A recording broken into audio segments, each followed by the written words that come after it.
Hi everyone, Sam here, otherwise known as FPL Pricey, and in today's video we'll be taking a look at all of the action from Game Week 1, what we've learned so far, and which players we need to be looking at buying, selling, or just holding on to for Game Week 2 and beyond. In the meantime, if you could leave a like and subscribe to the channel, that'd be greatly appreciated. For now though, let's crack on with the show. So before we get started, just a quick reminder that all of the data on screen today is provided by Fantasy Football Hub. If you want to sign up, the link is in the description below.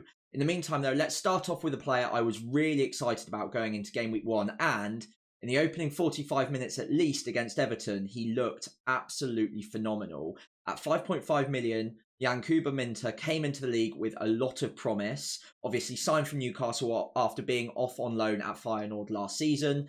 And even within 45 minutes, we started to really get a sense of what kind of player this guy could end up being for Brighton. What happened was really unfortunate. So he went off, I think, in the 45th minute, just before half-time, due to the concussion protocol. Now, what that means is he is going to be a pretty major doubt for Game Week 2, because if he doesn't pass certain checks, he will have to wait, I think it's 12 days now under the new legislation, if he has indeed got that concussion. Obviously, at the time he was taken off as per the protocol, nothing that could be done about that, but he had already gotten the assist by that point in time. Absolutely skinned Mykolenko as well and got the ball across with a great cross, and obviously Mitoma tucked in at the back post. His XA per 90 is obviously looking good because of that one chance already. Take that with a massive pinch of salt, because it's one 45-minute interval with a 0.65 XA chance even. What this does mean though is anyone who's owning him so far, and only 1.4% of managers do, have maybe a tough decision to make, whether or not to risk having him and maybe missing the Game Week 2 fixture against Man United, obviously then going into Arsenal away from home, or just getting rid of him now. Now, I've got him in my team, and the reason that I've went with a strong 8 instead of a strong 7 in midfield and attack is not for this issue specifically arising, because that would be psychic, and I'm obviously not psychic. If I was, I'd be a lot higher ranked already. But these things do happen in football. You do get injuries, you do get rotation. Things can happen where maybe I want to save a transfer and just wait a week. And Minteh, in my mind at least, is a perfect example of that. At home to Man United, I don't mind benching him anyway. It looks like he's going to be a pretty major doubt if he doesn't pass the concussion checks. And if that happens, then he'll probably come back in Game Week 3 against Arsenal away from home. And even in that game, even if he doesn't start that one, I'm okay with it because it's Arsenal and I can afford to bench him in that one. After that, it's Game Week 4 and Game Week 5 that I really want to own him for at this point in time. Ipswich at home, Nottingham Forest at home, both great games. And I think he's played well enough, not only in pre-season, but also in that opening 45 minutes against Everton, where it would be incredibly harsh not to bring him straight back into the team once he's passed those checks. Adingra, it is worth noting, did well when he came on, but I think it's Minteh's place to lose, and it would be incredibly harsh to oust him from the starting 11 just because of a concussion once he's back fit and firing again. So anyone who owns him at this point, I would not be selling him just yet. Let's wait for news. Let's see whether he passes any protocols. And even if not, I still don't really think it's worth a free transfer unless you've got a really weak bench and you can't afford to carry him just for a week or two. So on to the second Brighton player that unfortunately didn't get any minutes in Game Week 1, and that is Valentin Barco. Now, Barco was the most popular 4.0 defender. It looked like he was in line to start. Obviously, a lot of us ended up quite surprised that he didn't at left back, and there are going to be different explanations as to why that might be. Obviously, from this point on, he is going to be a risk, and we are going to have to monitor that one to see whether or not he comes back into the starting lineup. I am personally very surprised he didn't start. He was tipped to start. He got a lot of minutes in pre-season and was even on set pieces.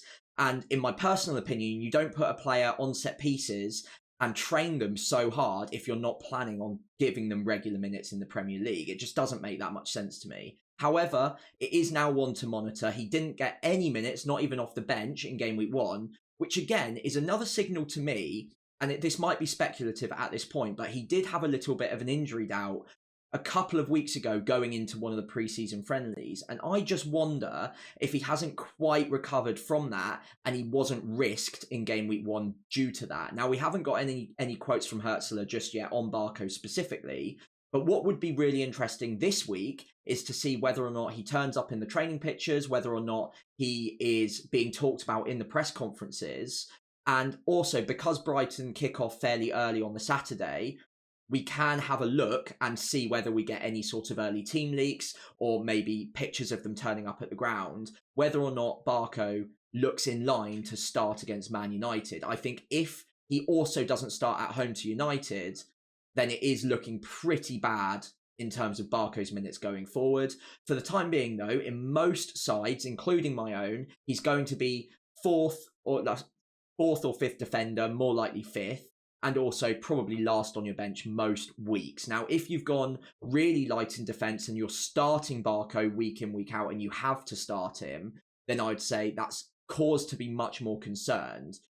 I would personally not recommend getting rid of him just yet. The reason for that is because there realistically aren't any other 4.0 defenders with much upside anyway, and in 99% of teams, you're not looking at starting him in game week 2, game week 3 anyway. So we might as well gain some more information. Yes, he might drop in price at some point because some people will be scared off of him. But even at 3.9, 3.8 million, if he sat on your bench, I'd prefer to not use a transfer on someone I'm planning to bench most weeks anyway, and use them in positions where there's far higher upside in my team. And whilst it's frustrating to potentially have a player that's not getting minutes sat on my bench, as long as he's a player sat on my bench anyway, I'm not going to be looking at wasting a transfer on it unless I feel like I've got absolutely nothing else to do. And because we can roll several transfers, I think that bar is higher and higher this season based on the fact that we can roll and we can continue to build up those transfers rather than having to burn one after 2 weeks. So in a couple of weeks' time, once we get to probably game week 4, I will make a decision as to whether or not it's worth using one of my free transfers on Barco. But hopefully by that point, we've got much more information. Fingers crossed he does come back into the starting 11. But if he doesn't, game week 4 is the first time I'm really going to get concerned about it, because realistically, game week 2 and game week 3, I'm not going to be starting him anyway. So let's talk about some positive news. And Diogo Jota obviously played really well in game week 1 against Ipswich, bagged himself a goal, got some really good underlying attacking data as well, 1.08 XG per 90. Obviously, we're kind of manipulating that data because he only got 78 minutes, so he hasn't even got a full 90 yet. But that is going to be one of the key themes for Jota moving forwards. It's whether or not the minutes he does get are going to be value for money. And so far, they are. He's getting a goal already against Ipswich. He got 78 minutes, which is actually maybe slightly higher than some people, including myself, thought he might get. I think on average, we're looking at around 65, 70 minutes for Jota, or for any of Liverpool's, at least left wing and centre forward. Salah might be the exception there, but Arne Slot does usually bring off his forward options relatively early comparatively to other managers and rotate them quite a lot. So I am expecting Jota to get 65, 70 minutes, maybe 75 at a push most games, or until another striker puts his hand up and says it's my place for the taking.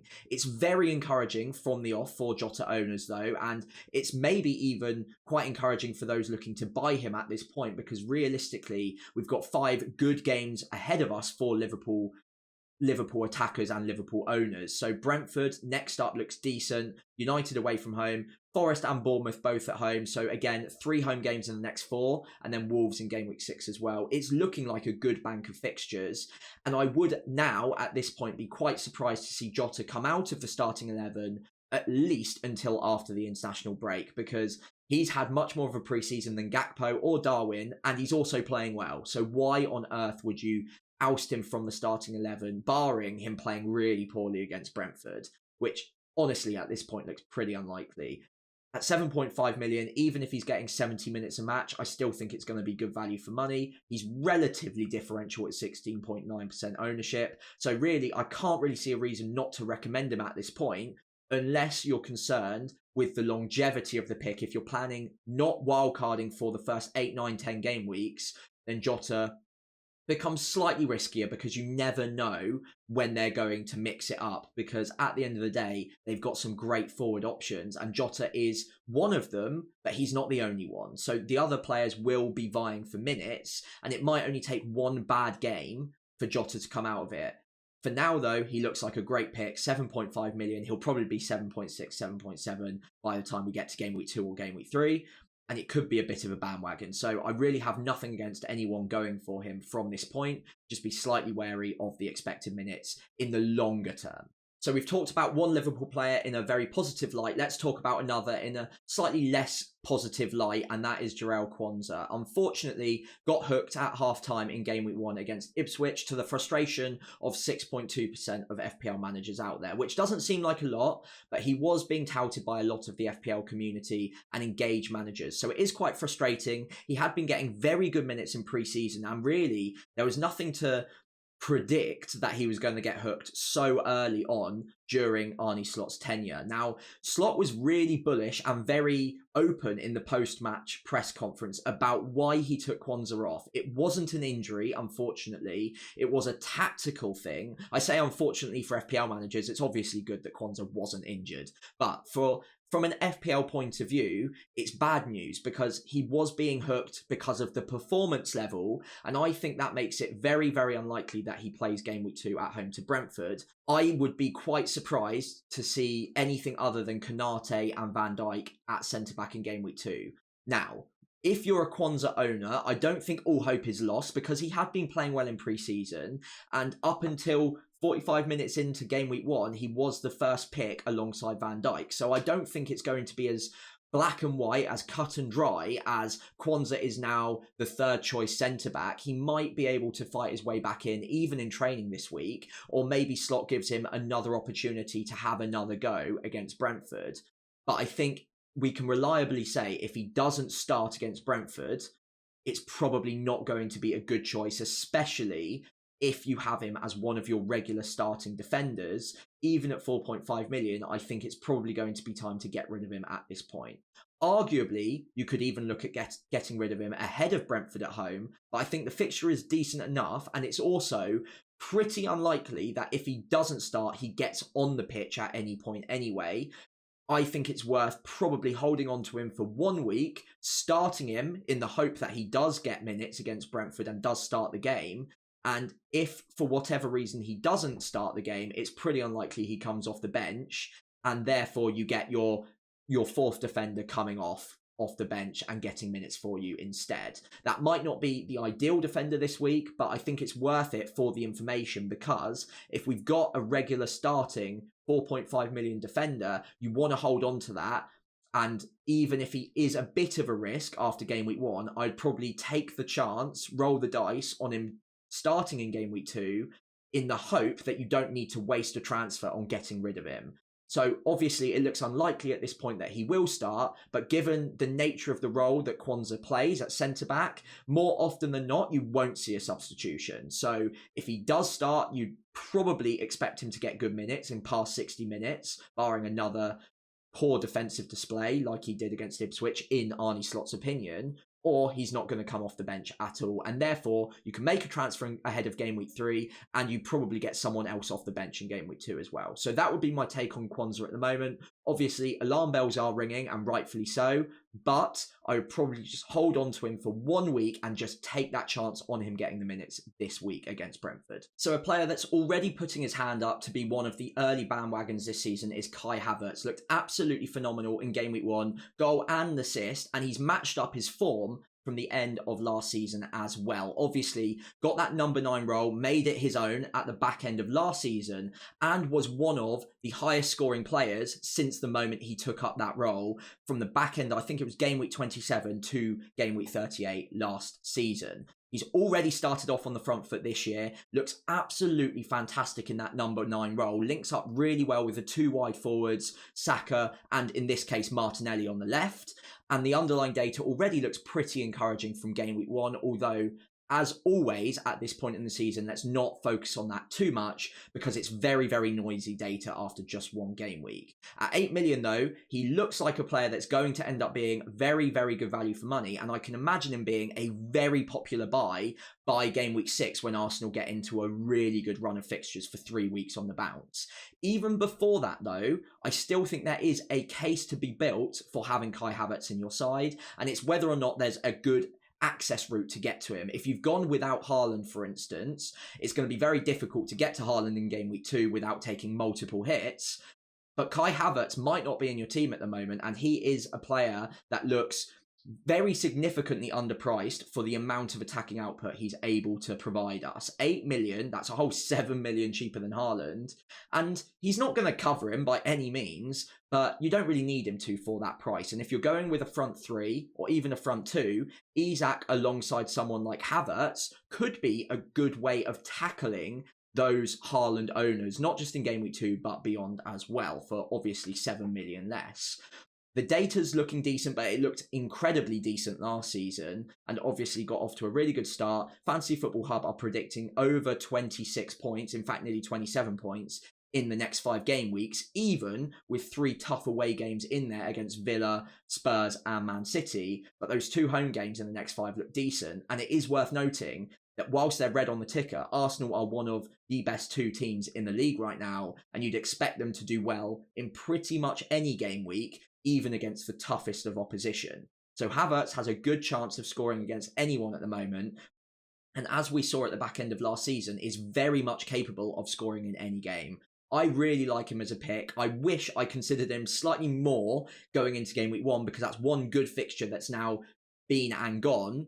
But even with these fixtures ahead of him, Arsenal are that good and Havertz has been that good up front in that number 9 role that I still think he's going to be good value for money. And I'd put it against absolutely no one if they wanted to go there ahead of game week 2 or game week 3. So I imagine I will be far from the only content creator talking up Bryan Mbeumo's chances in the next week or so, because Ivan Toney now looks like a very significant risk going forward for Brentford. It looks like his transfer is pending. Obviously, there's a lot of interest. Thomas Frank said before the game that he was left out of the squad because of a pending transfer, or at least a lot of talking ongoing about the transfer going on. So whether or not Toney ever comes back into the Brentford side is very much up in the air right now. What makes that really important for Bryan Mbeumo is, number 1, he'll be playing in a much more advanced role generally. But number 2, Bryan Mbeumo also will get penalties. Now, everyone's going to be talking about this, but 7 million for a midfielder on penalties who's going to be a 90-minute man pretty much every single week from now on is going to be incredible value for money. And the key question is, are you going to be persuaded to go for him even though the fixtures over the next 4 game weeks at least are not looking good at all? There's 3 away games in there: Liverpool, Man City and Tottenham. Again, everyone's going to be talking about this. And I personally would sit on the side of the fence that you do play the fixtures slightly with a team like Brentford. So obviously they did really well against Palace in the opening day, and Mbeumo scored, fantastic, but it was a low XG chance. And whilst he's a very good footballer, and whilst he should be on penalties now, I still think at 7 million or around that price point, with the fixtures in mind, there are other ways that you can play this without necessarily having to jump on Mbeumo just yet. I would be very, very keen on keeping an eye on him right now. And obviously that game week 3 fixture against Southampton will be a low-hanging fruit. But generally across the next 4, I'm not sure it's quite worth diving on him just yet. Maybe by the time we get to game week 6, which again, everyone's going to be talking about as that wildcard window, he will be a very popular pick if by that point Toney has left. Toney could still come back in. We don't know for certain that he's off just yet. It does look very likely. But whilst he could be a very tempting prospect right now, I'm certainly just going to keep an eye on him for the next couple of game weeks and see how things pan out with Toney, but also mainly because of the fixtures. Again, I'm not going to be saying anything new here, but it is worth noting, and it is worth me putting my opinion out there, which will honestly be pretty much the same as most other content creators out there. But I think it is the correct one for the time being. It's 3 away, very tough fixtures. Even if Spurs defensively aren't the best, it's still not a great run. But after that, Mbeumo could be and probably will be a very significant factor by game week 6 if Tony is off, as we assume he will be. So a bit of a pre-season bandwagon. Christopher Nkunku unfortunately got hooked just before the hour mark against Man City. So that will come with some question marks. Whether or not he's nailed going forwards, whether or not he'll get the minutes to be a good value pick, will be up in the air over the next 7 days or so. However, I do want to provide some balance here. It was at home to Man City, one of the toughest fixtures in the calendar, and Christopher Nkunku himself has been saying that all he wants to do at the start of the season is try and maintain fitness. His performance levels in pre-season were very good, but those matches won't match the kind of intensity that you'll go up against a Man City in the Premier League on the opening game week for. So whilst he got taken off early, 58 minutes is far from ideal. Managers don't see it as, oh, it's a pre-60-minute sub, therefore he won't be getting the same points in FPL, therefore he's a rotation risk. He'll just be thinking, okay, Nkunku's been run ragged, he's had a pretty tough game, maybe I can freshen it up. We're chasing the game against Man City. I've got this new signing, Pedro Neto, coming off the bench, who's got pace to burn. He'll take on the fullbacks. I don't see this as necessarily a panic stations moment just yet. I would still expect Nkunku to start the next game, and if he stamps his authority on a game like Wolves, that could be a game that he could play really well in and get a lot more chances than he did against Man City. Even the underlying data in one game week isn't terrible, even against some of the best opposition he's going to come up against all season. And whilst, yes, the minutes are going to be worrying, I certainly wouldn't be panic selling him ahead of this fixture run from game week 2 to game week 6. It looks very, very good. Obviously, it's all green on the ticker, but there are nuances there. Crystal Palace won't be easy. West Ham away probably won't be easy. Brighton at home probably won't be easy. But it's far from a poor run of games. And Christopher Nkunku, having played the way he did in pre-season and the fact that he did start in game week 1, to me that says he's first choice, and I would be surprised to see him not start the game at least against Wolves, and that for me is enough to not need to sell him straight away. I don't think we need to fire sale a player of his quality just because he came off before the 60th minute in one game against some of the toughest opposition that they'll play all season. And it was important to note they were chasing the game then as well. So they probably wanted fresh legs in the wide areas to try and take on the fullbacks. So I am repeating myself a little bit there, but it is important to note it's one game week. We don't need to panic if a player gets subbed early. And let's say this was game week 30 and he's gotten subbed early in one game week then against Man City. You're certainly not going to be panicking and selling him after that. So I would probably just urge some caution, hope that he gets good minutes against Wolves. But obviously, if he doesn't get good minutes against Wolves, if he gets taken off around 60 minutes then again, or he doesn't even start the game, that's when we press the panic button. That's when we know that he is going to be a minutes risk and we can probably look elsewhere. For now, though, I've got him in my side and I'm probably going to hold on to him for game week 2 and not use a transfer on a player that I think is highly rated, will get chances, and will likely be in Chelsea's strongest 11 moving forward. At least, fingers crossed. So the final player I wanted to talk about today was Eberechi Eze, who was incredibly unfortunate not to get any attacking returns against Brentford in game week 1. Not only the disallowed goal, which again I think is farcical to say the least, whilst technically the referee did blow the whistle before, obviously there's nothing VAR can do about it. If that happens, what is very frustrating is the referee after the game basically came out and admitted he shouldn't have blown up in the first place, so the goal probably should have stood. But even outside of that, Eze looked absolutely phenomenal anyway. There was another free kick that went very marginally wide. He was popping up in very good attacking positions throughout the game, and non-owners would have been incredibly worried watching that performance moving forwards, what they're going to do about not owning Eze. West Ham in game week 2 looks absolutely fine. Chelsea wouldn't be worried about. And then it's Leicester, Man United, Everton. It's a great run of games overall for Palace, I believe. And at 7 million, again, the only thing that would put me off is the transfer rumour circling.